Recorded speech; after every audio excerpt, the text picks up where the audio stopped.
Bom dia, bom dia, bom dia, bom dia, turminha. Espero que tenham passado aí um excelente recesso, tá? Espero que vocês aí tenham tido um tempinho aí para descansar, para refletir, tudo bem, né? Todas as coisas. E essa semana, tá? Que vocês devem estar assim meio que, poxa, mas a gente não ia mudar agora para teatro? Não, nós vamos mudar, calma um pouquinho, estamos nos organizando, como tudo, né? Estamos nos organizando, mas eu decidi fazer essa semana uma aula só para dar aquele fechamento, tá bom? Então, inspirem, nós estamos começando agora a nos reorganizar, esperem que teremos boas surpresas agora, tá? É sempre, um grande prazer tê-los de volta, tá bom? Então, olha só, muita gente, quando chega para mim, né, fala assim, professor, mas eu vi as músicas, mas o que que eu preciso? O que eu preciso para responder às questões lá na hora da prova do PAS também, que é outra incógnita, né? Mas o que a gente precisa para responder às nossas questões no PAS? Então, gente, vamos falar agora alguns tópicos. O que a gente precisa, né? A primeira coisa é conhecer a música, conhecer o seu contexto histórico, conhecer o período, conhecer sobre como e o que ela fala, como ela está inserida em um contexto histórico. Isso é muito importante a gente entender. E mesmo, por exemplo, que seja uma música nova, é uma música moderna, mas se tiver algum elemento da música passada, né, de um período passado, é muito, muito importante que a gente entenda esta contextualização histórica. Uma outra coisa é a temática. É claro que tem obras que não têm uma temática muito bem definida, mas eu posso garantir para vocês, escolher o tema, tá? É muito importante. Quando as pessoas que escolhem as músicas, elas ouvem aquela música e falam, poxa, essa temática é muito, muito legal. Então nós temos muitas músicas que estão no Paz pela temática. E aí nós podemos, né, ter a interdisciplinaridade com literatura, com geografia, com história, justamente por causa da temática. Essa questão de abranger muitas disciplinas em uma obra é muito importante que a gente entenda, que nós possamos abrir nossa cabeça, abrir nossos horizontes, porque as questões de música, elas não apenas podem cair como questões de música, ela pode cair em várias outras disciplinas. Uma outra coisa é conhecer o autor. É interessante, sim, conhecer detalhes sobre o autor. Então, você faz aquela pesquisa, fala, por exemplo, de um compositor erudito, o que ele fazia, o que o impulsionou a fazer aquela música, o período que ele viveu, as grandes conquistas e descobertas naquele período. Isso pode ser também, tá? Um fator de obra, de questão, as dores e os amores, digamos assim, que o autor teve, né? Então, o que esse autor passou? Qual é a sua vivência pessoal? É muito importante que a gente entenda isso na hora de analisar uma obra do Paz. Agora, a estrutura da música. Aí a gente começa a ouvir a música, né? Qual é o gênero? É um rock? É uma música erudita? É um forró? É uma música regional? É uma música que tenha uma estrutura, um gênero diferente que a gente nunca ouviu? Então, o gênero musical ele é muito importante porque cada um dos gêneros musicais, né, tem uma característica própria, uma instrumentação própria, nós temos todo um modo de se fazer, tá? A música. Agora, a gente pode, sim, definir, né? Se é popular, se aquela música é feita para as grandes massas, ou se é uma música erudita. Lembram qual é o conceito de música erudita? Música feita para poucos. Então, é uma música clássica ou é uma música popular? Isso também a gente deve entender, tá? Uma outra coisa é a instrumentação, como eu já disse.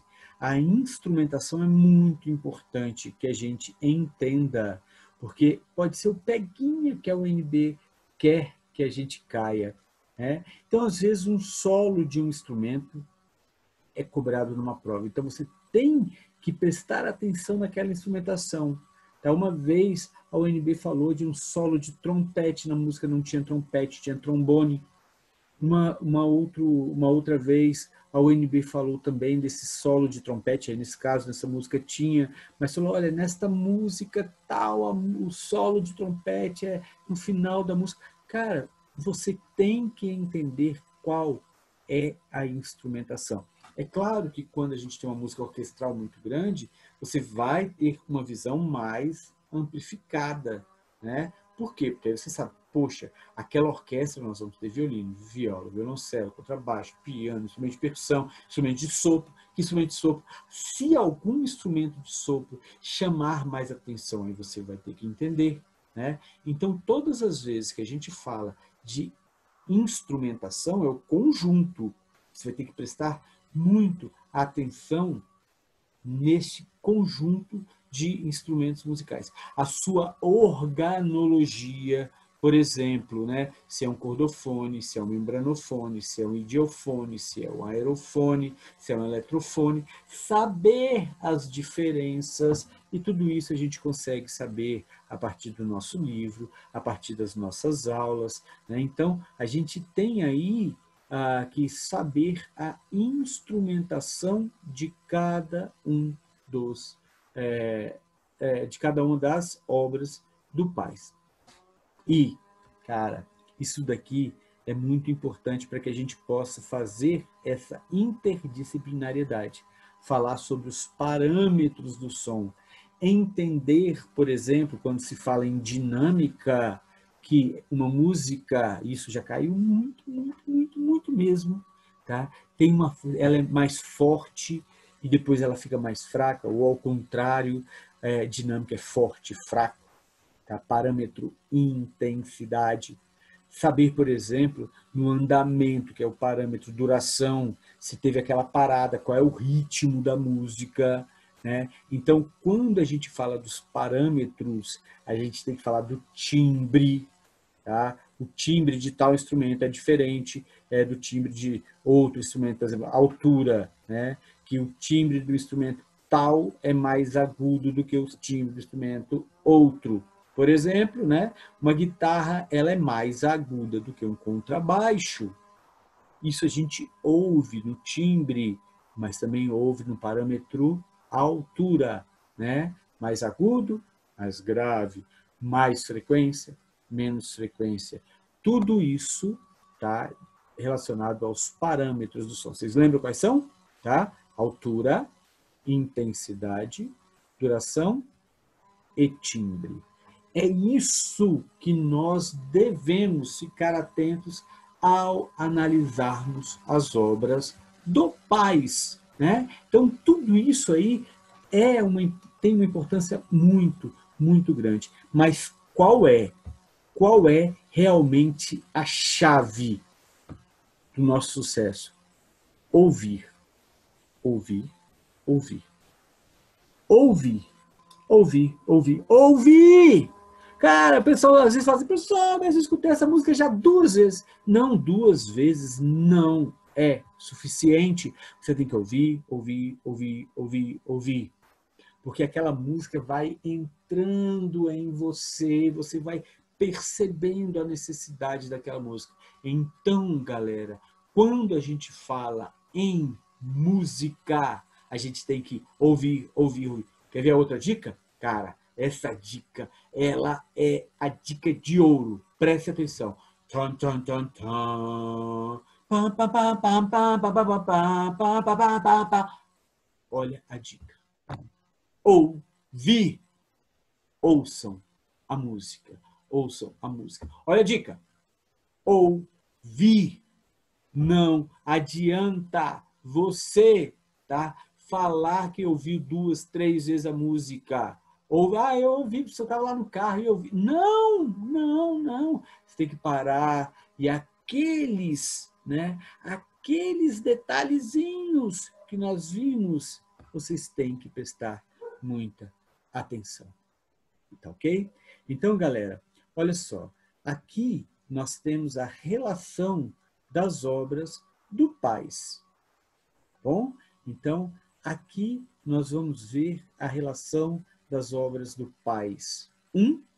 Vai estar disponível para vocês na apresentação, que eu também vou postar na sala de aula. Baixem esse arquivo, botem no Google Drive de vocês, né? Para vocês terem todas essas obras com o link oficial.